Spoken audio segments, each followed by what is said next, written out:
This is not financial advice. I'm recording my thoughts about Clover Health. Clover Health stock is up about 15% today and it is currently trading at about $1.32 with a market cap of about $630 million. When I look into their revenue for financial year of 2022, they made about $3.5 billion. So how come a company making $3.5 billion of revenue is only worth $600 million? It means that the investors are thinking this company is headed towards bankruptcy or $0. Previously, about 3 months ago, I made a video about Clover that it is heading to zero. But today I want to have a relook at Clover Health because the management stopped chasing the revenue and they are trying to improve the medical cost ratios. So in this video, I'm going to evaluate whether they are headed towards recovery or headed towards zero in the financial year of 2023. So I'm going to start with looking at some numbers. We do know that Clover has two revenue segments, insurance and non-insurance. When I look into the insurance revenue segment, they made about $1.1 billion of revenue with a medical cost ratio of about 91.8%. And when I look into the non-insurance business, they made about $2.4 billion of revenue with a medical cost ratio of 103.4%. Just like last quarter, the non-insurance medical cost ratio is over 100% and that is terrible. In general, 80% MCR is desired for small companies like Clover, and for bigger companies as they achieve scale, even 85 to 87% MCR can still achieve profit. Previously, when I said 80% is the desired MCR, people started comparing Clover with United Health, which has 87% MCR and still making profit. But there is a big difference. United Health has more than 25 million subscribers, whereas Clover Health has about 250,000 subscribers. So for the overall revenue, when I add both insurance and non-insurance together, it comes to about $3.5 billion of revenue in 2022. So let's look at what Clover's priorities are in 2023. Now let's look at 2023 full year outlook by Clover. They're targeting for a total revenue of about $2 billion. But in previous year, they made about $3.5 billion, right? So it seems like they have stopped chasing the revenue growth.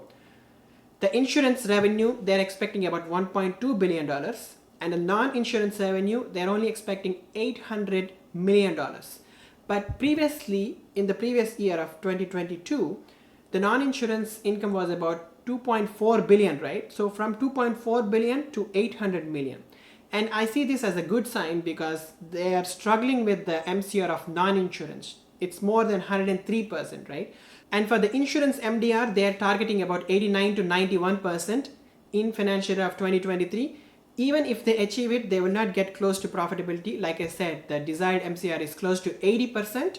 But if they achieve this 89 to 91%, it's going to be a very big milestone for Clover Health. And for the non-insurance MCR, they're targeting 98 to 100%. So that's a marginal improvement from what they had before, which is 103%. Clover Health has $555 million worth of cash and cash equivalents. But when I look into their burn rate of $370 million a year, this cash is going to give them a runway for about 1 to 1.5 years. After 2023, they have to either take a debt or issue more shares to survive, right? So that's not a good sign. When I look into the outstanding shares, they are diluting the shareholders because they are giving out stock-based compensation already. As you can see on the screen, they have about 412 million outstanding shares previously, and now they have 477 million outstanding shares. That's about 15% dilution in a year, right? That's very significant. And we're also talking about share issuance to raise cash or take a debt, right? So they're not in a good condition with respect to the finances. So overall, in my opinion, the management did the right thing by changing their priorities. They should have done it last year, but it's still good that they changed their priorities now. But when I look into their financial year 2023 outlook, I don't think they are out of the weeds. Even if they achieve all those targets, they're still going to cause a lot of dilution in the share count, and it's not good for the stock. So in my opinion, I'm not even going to do an evaluation 5 years out because I still don't think they can get to an MCR of 80% with the rate that they are going. I do not see a clear plan yet. So I continue to believe that Clover is still heading to $0. Having said that, I'm going to follow Clover's earnings quarter after quarter to track how they are doing with their MCRs of insurance and non-insurance businesses. And if I see better than expected results, I'm going to change my projection and I'm going to then give an evaluation of this company for the next few years. So I'm going to make another video in 3 months.